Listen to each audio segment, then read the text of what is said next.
Assalamualaikum warahmatullahi wabarakatuh.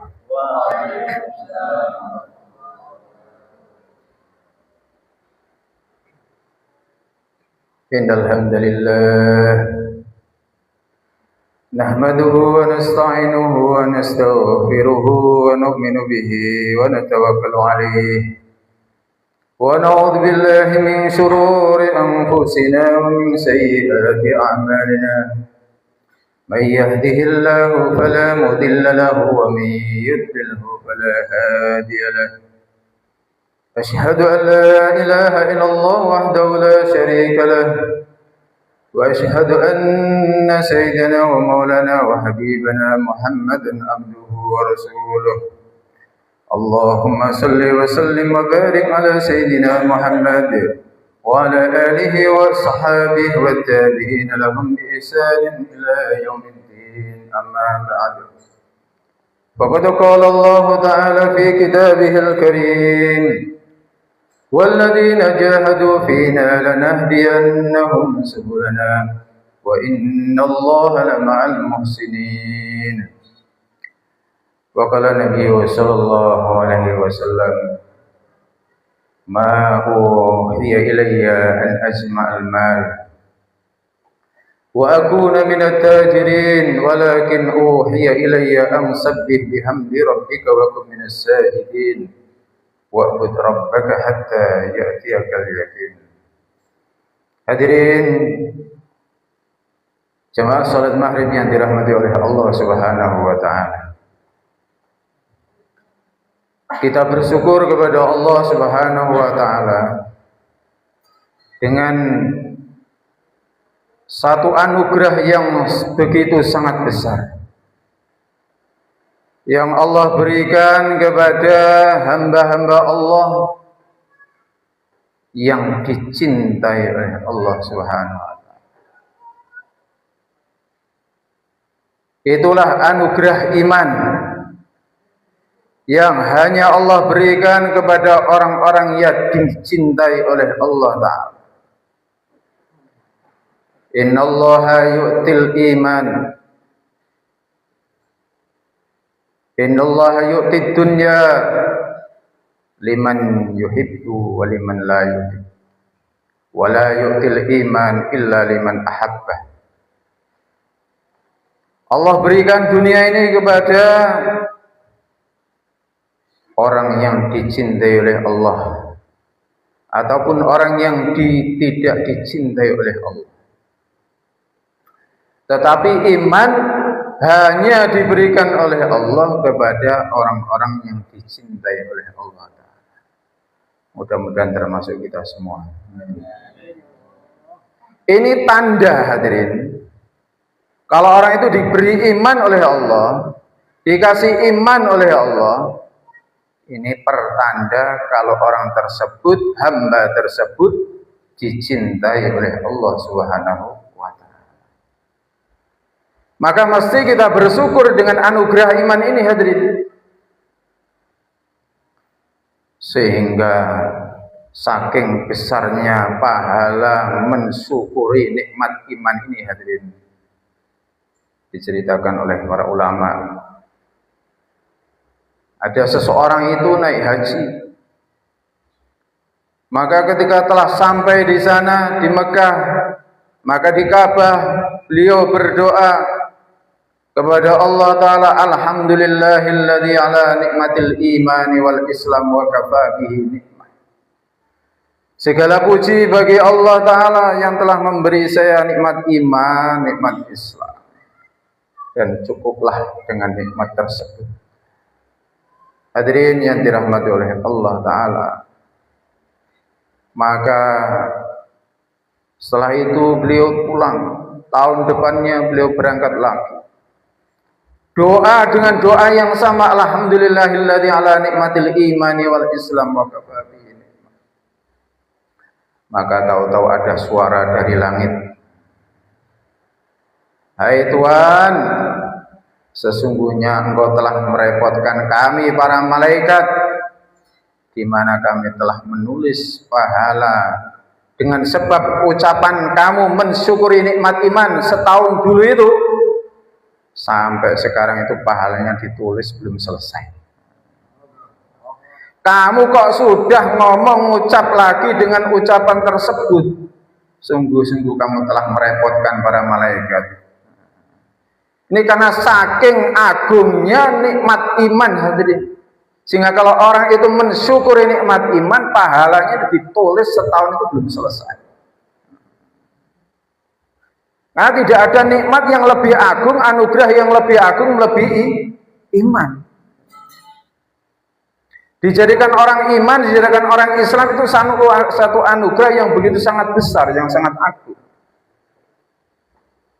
Karena iman Islam ini, hadirin, manfaatnya, untungnya, faedahnya dunia sampai akhir.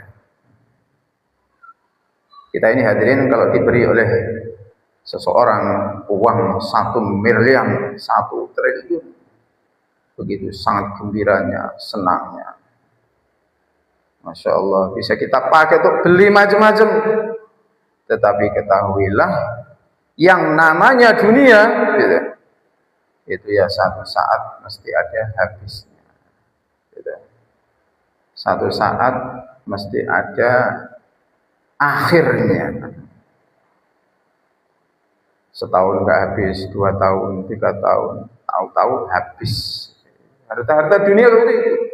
Kita makan, kita pakai, kita gunakan, tahu-tahu habis.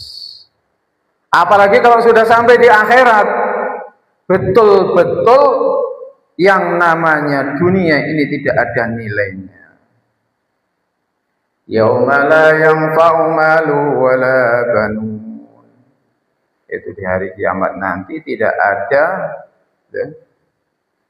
untungnya, faedahnya, yang dengan disebabkan oleh harta benda dulu yang kita miliki di dunia kok bisa memberikan manfaat, pertolongan, faedah kepada kita di akhirat, sama sekali tidak. Jadi di akhirat nanti dunia sudah nggak kepake, nggak kanggu, nggak kepake. Bolehlah kita hari ini, hadirin, ngaku-ngaku, ini sawah saya, ini ladang saya, ini toko saya, ini loh sertifikatnya, ini loh akte tanahnya, akte jual belinya, ini motor saya, ini rumah saya, ini duit saya, ini buku tabungan saya. Boleh hari ini kita ngaku-ngaku, hadirin. Maka satu ketika yang mulia Rasulullah SAW, beliau telah membaca satu ayat, Alhaakumut Takatsur. Insyaallah, di mana orang-orang mengatakan mali, ini hartaku, bikin dekku, sawahku, ladangku, tokoku. Padahal harta dia yang sebenarnya adalah yang telah dia kirim di akhirat. Yang telah dia pakai, yang telah dia gunakan, yang telah dia makan, itu jadi kotoran. Maka kata Sayyidina Ali, kalau orang itu berpikirnya gitu, urusan perutnya, maka derajatnya tidak lebih dari apa yang keluar dari perutnya. Itulah kotoran.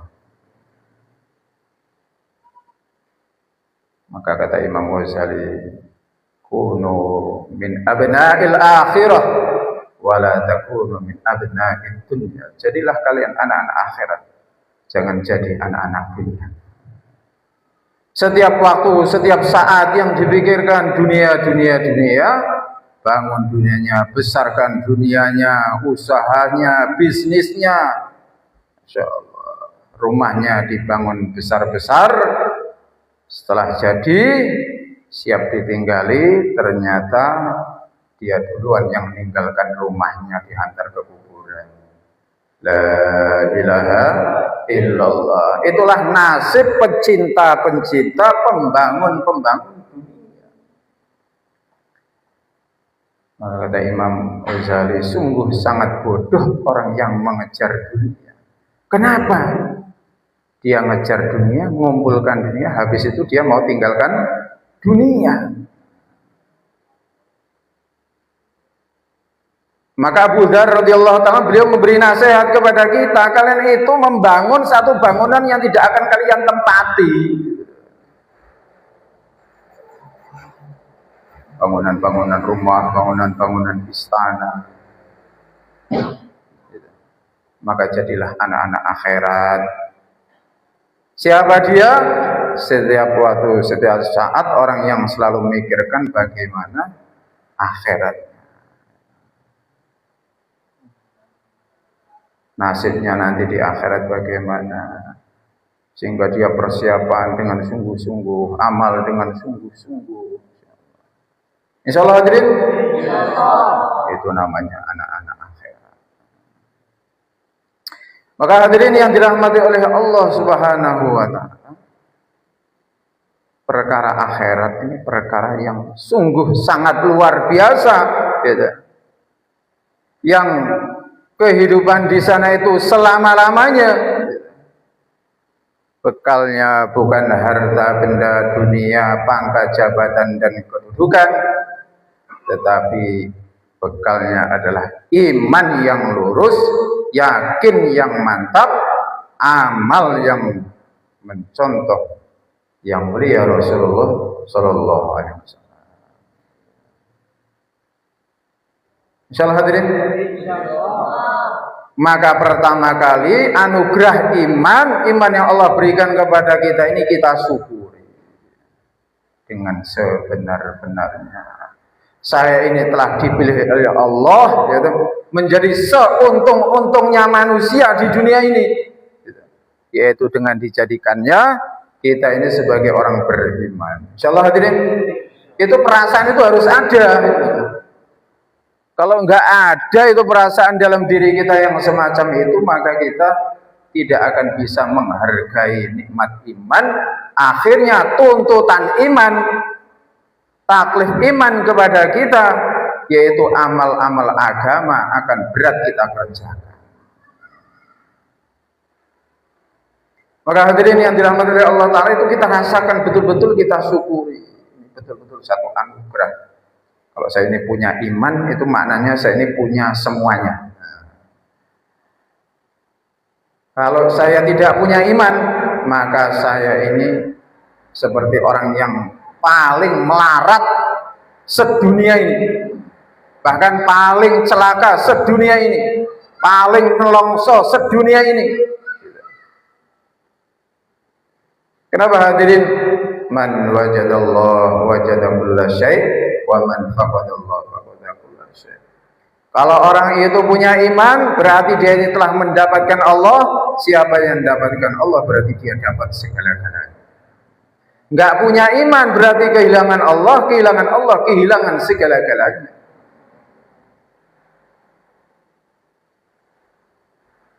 Jadi kita ini orang paling kaya di dunia ini hadirin. Orang paling sukses di dunia ini, orang paling beruntung di dunia ini. Walaupun mungkin rumah kita sederhana, pakaiannya sederhana,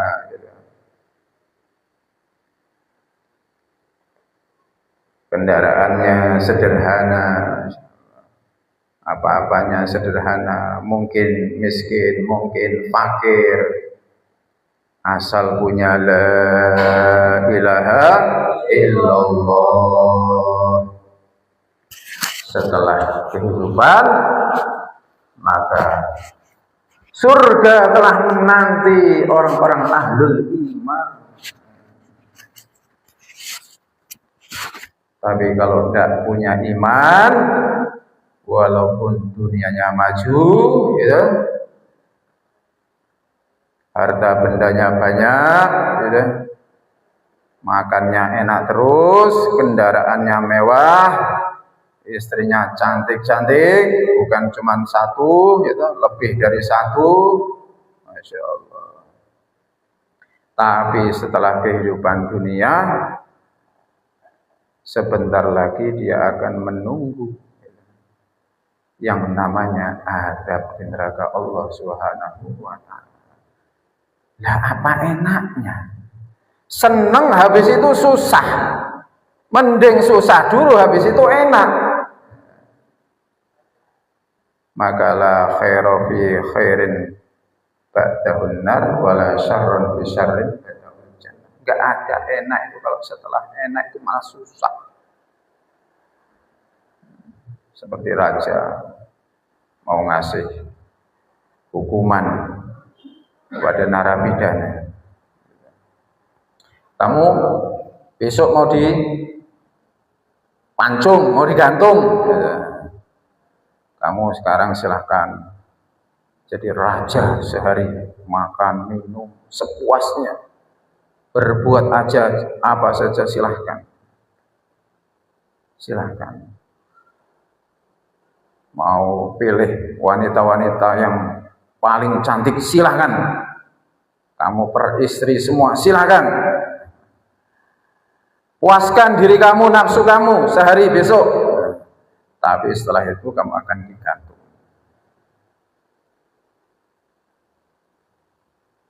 Maka hadirin,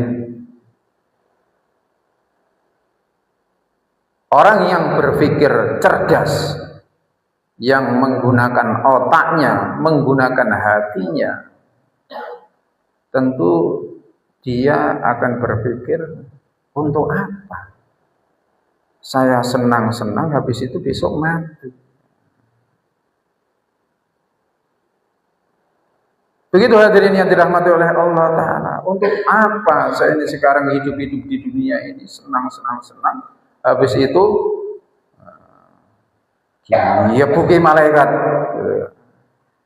demi malaikat, bakar dalam api neraka, bukan sehari, 2 hari, ribuan, triliunan, abada selama-lamanya. Buat apa? Kalau berpikir cerdas mending susah-susah dulu, habis itu enak terus. Maka itulah pikiran orang yang cerdas, yang normal, yang menggunakan otaknya, batinnya. Akan demikian itu. Maka hadirin yang dirahmati oleh Allah Subhanahu wa taala, betul-betul kita rasakan perasaan ini. Kita ini seuntung-untungnya manusia, sesukses-suksesnya manusia, sebejo-bejonya manusia. Walaupun mungkin di dunia ini kita banyak melakukan kesalahan-kesalahan, kekhilafan, bahkan mungkin dosa-dosa, asal syaratnya imannya masih di dalam hati. Satu saat dengan sebab imannya tersebut, dosa-dosanya akan diampuni oleh Allah Subhanahu wa ta'ala. Maka la ilaha illallah itu menghapus seluruh dosa dan kesalahan yang kita perbuat di dunia ini. Akhirnya satu saat kita akan dibebaskan oleh Allah Ta'ala dari neraka dan masuk ke dalam surga. Itu harapannya. Maka ketika orang-orang kafir dimasukkan di dalam neraka, demikian pula orang-orang iman dimasukkan ke dalam neraka karena sebab dosa dan kesalahannya dulu yang dia perbuat di dunia. Maka orang-orang kafir di neraka itu mereka mengatakan, nahnu ma'ana fidha, antum ma'ana fi adzab, kamu sama kami semuanya diazab. Apa terus manfaat iman kamu itu apa? Nang masjid terus, dakwah terus, taklim terus, zikir terus, khidmat terus, tidak capek-capek meninggalkan keluarganya, keliling sana kemari ya orang nggak punya kerjaan. Apa manfaatnya amal-amal kamu itu? Apa manfaatnya iman kamu itu? Sepodo wae bareng-bareng mlebu neraka disiksa kabeh. Hadirin yang dirahmati oleh Allah Ta'ala, begitu rahmannya, rahimnya Allah Subhanahu wa Ta'ala, akhirnya orang-orang beriman itu dikeluarkan oleh Allah Ta'ala dari neraka dan kemudian dimasukkan ke dalam surga. Alangkah sedihnya, susahnya orang-orang kafir melihat keadaan orang-orang beriman waktu itu. Apa yang diprediksi oleh mereka, dikatakan oleh mereka, ternyata tidak sesuai dengan kenyataan. Sampai ke masjid, wah ya apa untungnya Pak orang mendak sugih. Dakwah malah melarang. Apa untungnya ngamalnya aku? Mbok koyo aku iki lho. La ilaha illallah. Belum, nanti tunggu sebentar lagi gitu. Setelah dunia ini kamu akan lihat hasilnya rekoso saya, hasilnya mujahadah saya, keprihatinan saya, ngempetnya saya di dunia ini. Kamu akan lihat hasilnya nanti setelah di sana. Fariqum fil jannati wa fariqum fis sa'ir. Itu bedanya kan? Baru kamu lihat. Sebagian masuk surga, sebagian masuk neraka. Ini hasilnya kalau orang itu mau rekoso susah payah ngamalne agama, jogo imane nang donya, akhire mlebu swarga. Sing seneng-seneng karo donyane ora gelem merhateni urusan imane hubungane karo Allah, ya hasilnya akhire neraka. Maka hadirin yang dirahmati oleh Allah Ta'ala, mereka mengatakan rubama yawaddul ladina kafaru law kanu muslimin. Itu harapan mereka. Seumpama dulu saya jadi orang-orang iman, jadi orang-orang Islam, enggak susah kayak begini, enggak menderita kayak begini ini, enggak menerima adab yang kayak begini ini, tapi sudah kasep gitu. Sudah sampai di neraka walaupun sudah nangis dengan nangis darah habis entek, itu enggak ada gunanya. Maka hadirin yang dirahmati oleh Allah Subhanahu wa taala, di antara cara mensyukuri nikmat iman ini bagaimana kita betul-betul perhatikan gitu, iman kita gitu, jangan sampai merosot, minimalnya standar. Insyaallah hadirin. Maka di antara usahanya gitu, iman kita ini bisa naik, bisa turun hadirin. Yazid poin, bisa nambah, bisa kurang. Gimana biar tersuasana terjaga iman kita, biar nambah, enggak turun, minimalnya standar. Yaitu tidak bosan-bosan selalu membicarakan sifat-sifatnya Allah, membicarakan sifat-sifatnya Allah Subhanahu wa ta'ala. Bagaimana Allah Subhanahu wa ta'ala adalah zat yang menciptakan segala sesuatu. Segala sesuatu ini diciptakan oleh Allah. Allah itu Khalik, pencipta, sedangkan kita adalah makhluk dicipta. Itu hadirin yang dirahmati oleh Allah Ta'ala. Kalau itu betul-betul kita rasakan, maka iman kita akan terjaga. Kita niki sing damel Allah, sing nguripi Allah, sing ngopeni Allah, sing mari nafas Allah. Mati urip kita niku wonten ngersane Allah, wonten kuasane Allah. Sehingga kita niki badhe selalu taat dumateng Allah. Kalau orang itu enggak merasa kayak begitu itu, gitu. Tidak merasa bahwa dirinya dibuat oleh Allah, diciptakan oleh Allah, bahkan alam semesta ini hadir dengan dirinya sendiri, maunya sendiri, tidak merasa itu dibuat, diciptakan oleh Allah, akhirnya berbuat semaunya sendiri. Awak-awakku dewe, ya terserah aku. Sikil-sikilku dhewe arep mlaku nang endi wae ya sakolahku. Tangan-tanganku dhewe ya terserah aku, arep demek, arep ngampleng, arep piye wae ya terserah aku.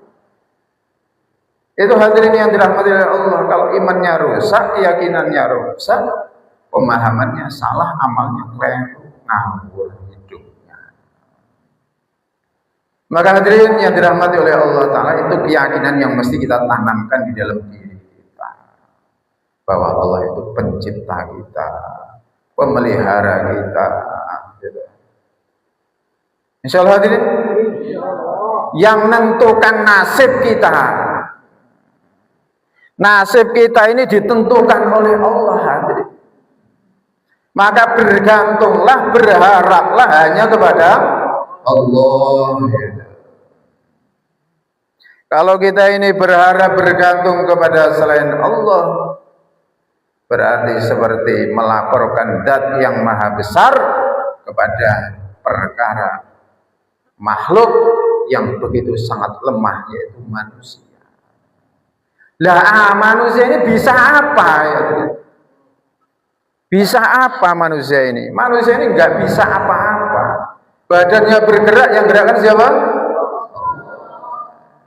Tangannya gerak, kakinya gerak, otaknya bisa mikir. Itu Allah Ta'ala yang gerakkan, Allah yang ciptakan. Terbatas lagi, pandangannya terbatas, kupingnya terbatas, semuanya serba terbatas. Kok kita lapori, kita harapkan, kita minta kepada dia, ini satu kesalahan yang sangat-sangat besar. Maka berharaplah, memintalah hanya kepada Allah. Iyyaka na'budu wa iyyaka nasta'in. Maka ketika Nabi di Badar itu doanya iyyaka na'budu wa iyyaka nasta'in, dengan jumlah yang sedikit melawan jumlah yang besar, Allah datangkan pertolongannya bukan dengan jumlah yang besar, gitu. Bahkan jumlah yang sedikit pun bisa mengalahkan jumlah yang besar. Siapa yang tolong hadirin? Allah. 313 lawan 1000. Kam min fi'atin qalilatin khalabat fi'atan katsiratan bi'idznillah. Banyak kelompok yang sedikit bisa mengalahkan yang besar, yang banyak. Jadi intinya ini hadirin yang dirahmati oleh Allah Ta'ala, kalau kita ini sudah ditolong oleh Allah, dibela oleh Allah, sedikit itu enggak masalah. Tapi kalau sudah tidak ditolong oleh Allah, jumlah yang besar malah jadi masalah. Insya Allah hadirin. Maka jangan lihat jumlah, lihatlah pertolongan Allah. Pertolongan Allah itu begitu sangat besar hadirin. Allah tidak melihat asbab-asbab hadirin. Dialah yang menjadikan asbab-asbab. Maka kita yakin hanya kepada Allah Subhanahu wa Ta'ala. Kalau sudah Allah tolong, sudah selesai masalah. Tidak perlu jumlah yang banyak, yang besar. Sehingga kalau orang melihat, wah, Masya Allah, markasnya penuh, jumlahnya banyak, Masya Allah, amalannya lemah, la ilaha illallah.